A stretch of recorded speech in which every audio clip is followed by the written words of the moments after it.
নমস্কার বন্ধুরা, বিপাশাস ওয়ার্ল্ডের আরও একটি নতুন টিপসের ভিডিওতে তোমাদের সবাইকে স্বাগত আর অনেক ভালোবাসা জানিয়ে আজকে একটা নতুন ভিডিও শুরু করছি। দেখো বন্ধুরা, সকাল থেকে রাত পর্যন্ত মহিলাদের অনেক কাজকর্মই থাকে, তাই কিছু কাজকর্ম আমরা যদি একটু বুদ্ধি খাটিয়ে করি তাহলে কিন্তু নিজেদেরই সুবিধে হবে।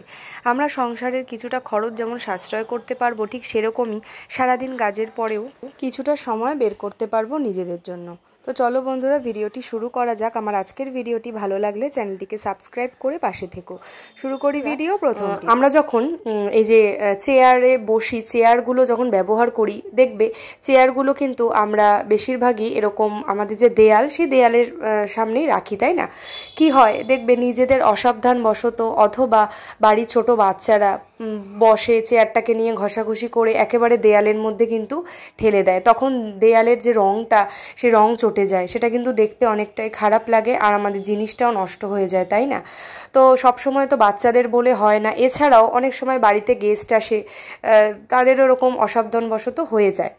তো ওই রকম সবসময় খেয়ালও করা যায় না। তো অত কিছু ঝামেলা না করে তোমরা এই আইডিয়াটা কাজে লাগাবে, তাহলে একেবারে টেনশন ফ্রি, চেয়ারও ভালো থাকবে, দেয়ালটাও ভালো থাকবে, রং চটবে না। একটা বালিশের কভার নিয়ে নেবে, যেটা পুরনো ব্যবহার করছো না, সেই ছেঁড়া না হলেই হলো। তো বালিশের কভারটাকে এরকম চেয়ারে ঠিক যেরকমভাবে পরিয়ে দিচ্ছি, এই ওপরটা থেকে পরিয়ে দেবে। ব্যাস, দেখবে কি হবে, দেয়ালটা নষ্ট হবে না, কোনো দাগও লাগবে না, দেয়ালে দাগ পড়ে যাবে না। যতই দেয়ালে একেবারে ঠেলে দেয়া হোক না কেন, কোনো প্রবলেম হবে না। তার থেকেও আরেকটাও সুবিধে হবে, এই যে কাঠের চেয়ারগুলোতে যে ধুলো পড়ে যায় সেটা পড়বে না। এই ফার্নিচার কিন্তু আমাদেরকে প্রত্যেক দিন মোছামুছি করতে হয়, তো এই ধুলো পড়ার হাত থেকেও কিন্তু তোমরা অনেকটাই বাঁচবে। মোছামুছি করতে হবে না, অত খাটতে হবে না। কি করবে, একটা টাইম পরে কভারটা খুলে কভারটা ভালো করে ধুয়ে মেলে দিলে, শুকিয়ে গেলে পুনরায় আবার এইভাবে পরিয়ে ব্যবহার করলে। আশা করছি বন্ধুরা টিপসটা তোমাদের কাজে লাগবে, তোমরা এইভাবে ট্রাই করো। আর দেখো, দেখতেও কিন্তু খুবই ভালো লাগছে। এইভাবে তোমরা ট্রাই করবে, তোমাদের ঘরের ফার্নিচারও ভালো থাকবে আর দেয়ালেরও কিন্তু রঙটা উঠবে না। ভালো লাগলে সবার সাথে 2 নম্বর টিপস। দেখো বন্ধুরা, এই যে কোল্ড ক্রিমগুলো, বডি লোশন, এগুলো তো আমরা গরমে ব্যবহার করি না, তাই না? প্রচণ্ড গরম পড়েছে যেই হারে, আমরা কিন্তু এই পরিমাণে কোনো ক্রিম ব্যবহার করতে কিন্তু খুবই আমাদের অস্বস্তি হয়। এগুলো মূলত আমরা শীতকালে ব্যবহার করি। তো আমরা যখন রেখে দিই, দেখবে কি হয়, কোনো সময় হাতে চাপ লেগে যেতে পারে। শুধু এই ভেজলিন যে, সেটা কিন্তু নয়, এছাড়াও দেখবে শ্যাম্পু যেগুলো এরকম স্প্রে ফর্মে থাকে, চাপ দিলে বেরিয়ে যায়, এই ফর্মে থাকে, সেগুলোর ক্ষেত্রে বলছি। তারপরে বিভিন্ন ধরনের ফেস ওয়াশ, ক্রিম, তো এই সমস্ত জিনিসগুলো কি হয় দেখবে, বাচ্চাদের হাতে পড়লে ওরা কিন্তু মজা পেয়ে কি করে, এটাকে বারবার চাপ দেয় আর তার ফলে ভেতরের সমস্ত জিনিস কিন্তু বেরিয়ে আসে, তাতে অনেকটা পরিমাণে জিনিস কিন্তু অপচয় হয়।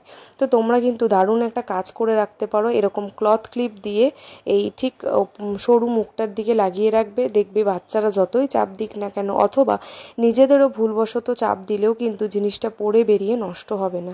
এই ভেজলিন তো আমরা এরকম সসের যে প্যাকেটগুলো, কিষান সসের যে প্যাকেটগুলো, সেগুলো কিন্তু থাকে। আমরা তো সস খাই, ব্যবহার করি। তো কি হয়, এই সসের প্যাকেটগুলো কিন্তু ভীষণ মোটা হয়। প্যাকেটগুলো কিন্তু একেবারে পাতলা ফিনফিনে হয় না, খুব মোটা হয়, ভীষণ শক্ত, তার ফলে ছিঁড়ে যাওয়ার প্রবণতাও কম থাকে, তাই না? আর এটার মধ্যে সস যখন শেষ হয়ে যাবে বন্ধুরা, খালি প্যাকেটে আমরা কি করি, সাধারণত ফেলেই দিই, এটাই স্বাভাবিক, কিন্তু ফেলবে না।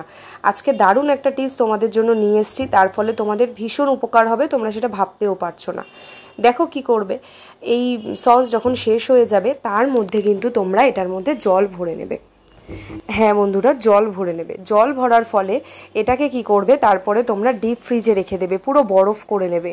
করে নিলে কি হলো, ব্যাস, এটা একটা আইস প্যাক তৈরি হয়ে গেল। কি দারুণ না? একেবারে বিনা খরচায় একটা আইস প্যাক কিন্তু ঘরে রেডি করে নিতে পারছো তোমরা নিজেরাই। তো এইরকমভাবেই কিন্তু অনেক কাজ জানা থাকলে ছোট ছোট কাজও কিন্তু, মানে অনেক কঠিন কাজও কিন্তু সহজ হয়ে যায়। কি করবে, এই সসের প্যাকেটটার মধ্যে জল ভরে তারপর এটাকে ফ্রিজে রাখবে, রেখে একটা আইস প্যাক বানিয়ে নিও। ব্যাস, তারপর দেখবে অনেক সময় আমাদের কোথাও হাতে পায়ে আঘাত লাগতে পারে, ঘাড়ে কোমরে পেইন হতে পারে, তারপরে বাচ্চারা অনেক সময় পড়ে যায়, তখন কিন্তু এটা খুব ভালো একটা আইস প্যাক হিসেবে তোমরা ব্যবহার করতেই পারো। 4 নাম্বার, দেখো বন্ধুরা, ঘরে কিন্তু অনেক সময় ভাঙা বা পুরনো বা রংচটা এরকম টুল থাকে, সেগুলোকে কিন্তু আমরা কি হয়, অনেক দিন পরে কি হয়, ফেলে দিই, কোথাও গিয়ে ফেলে দিই, তো সেটার কাজে লাগাই না। ধরো একটু বেশি যদি ভেঙেও যায় বা রং উঠে গেছে, দেখতে খারাপ লাগছে, পুরনো হয়ে গেছে বহু বছরের, ফেলে দেবে না। দারুণ একটা অর্গানাইজার তৈরি করে আজকে তোমাদেরকে দেখাবো, যেটাতে কিনা তোমাদের দৈনন্দিন কাজকর্ম করতে অনেকটাই সুবিধে হয়। দেখতে থাকো। দেখো, আগে টুলটার মধ্যে আমি এখানে একটা মিডি নিয়ে নিয়েছি বা স্কার্ট, লং স্কার্ট নিয়ে নিয়েছি, সেটাকে পরিয়ে দিলাম, কারণ তাহলে দেখতে ভালো লাগবে, ভাঙাটাও বোঝা যাবে না, আর রং উঠে গেলেও কিন্তু দেখতে খারাপ লাগবে না। অবশ্যই একটা মোটামুটি দেখতে ভালো একটা কিছু এটার মধ্যে কিন্তু কভার হিসেবে পরিয়ে দিও। এটাতে কিন্তু পুরনো নাইটি দিতে পারো, নাইটি দিয়েও কিন্তু এটা হবে। অনেক সময় হয় পুরনো নাইটি ফেলে দিই, সেটা ফেলে না দিয়ে তোমরা কিন্তু এই কাজটা করে নিতে পারো। তো দেখো, আমার কাছে একটা লং স্কার্ট ছিল, সেটাকেই আমি রেডি করে নিচ্ছি খুব সুন্দর করে। আগে এটাকে আমি একটা কভার করে দিলাম, দিয়ে এবারে ঘরের একটা সাইডে বা ব্যালকনি বা বারান্দায় যে যেখানেই রাখতে পারো না কেন সুবিধে মতো, ঘরের একটা কর্নারে সুন্দর করে এটাকে রেখে দাও, টুলটাকে উল্টে অবশ্যই। তার ফলে দেখো, এর ভেতরে যে গ্যাপিংটায় আমরা স্পেস পাচ্ছি, এটা কিন্তু রোজকার যে আমরা কাপড় জামা যেগুলো আমরা ধোয়ার জন্য বা কাপড় কাচার জন্য জমিয়ে রাখি যেই জায়গায়, তো সেটা কিন্তু এইভাবে তোমরা তৈরি করে নিতে পারো। তো এটার মধ্যে তোমরা প্রত্যেক দিনের ব্যবহার্য জামা কাপড় ছেড়ে এটার মধ্যে রাখলে, তারপর সকালবেলা উঠে যে যেরকমভাবে ওয়াশিং মেশিনে হোক কাচাকুচি করি, তো সেইভাবে করে কিন্তু তোমরা এটাকে কাজে লাগাতে পারো। এটার মধ্যে এখন থেকে যেই প্রত্যেক দিনকার যে জামা কাপড়, সেটা কিন্তু তোমরা গুছিয়ে বা জমিয়ে রাখতে পারো। তো খুব সুন্দর কিন্তু এই টুলটাকে তোমরা এইভাবে কাপড় জামা রাখার জন্য অর্গানাইজার হিসেবে কাজ করতে পারো। কেমন লাগলো বন্ধুরা টিপসটি? অসাধারণ একটা আইডিয়া, তোমরা ফলো করো। এই ভাঙা টুল বা পুরনো টুল কখনোই ফেলে না দিয়ে দুর্দান্ত আইডিয়াটি করে নিতে পারো। তো বন্ধুরা, আজকের ভিডিওতে কোন টিপসটা তোমাদের সব থেকে বেশি ভালো লেগেছে সেটা অবশ্যই কমেন্ট করে জানাবে। কে কোথা থেকে আমার ভিডিওটি দেখছো সেটাও জানিও।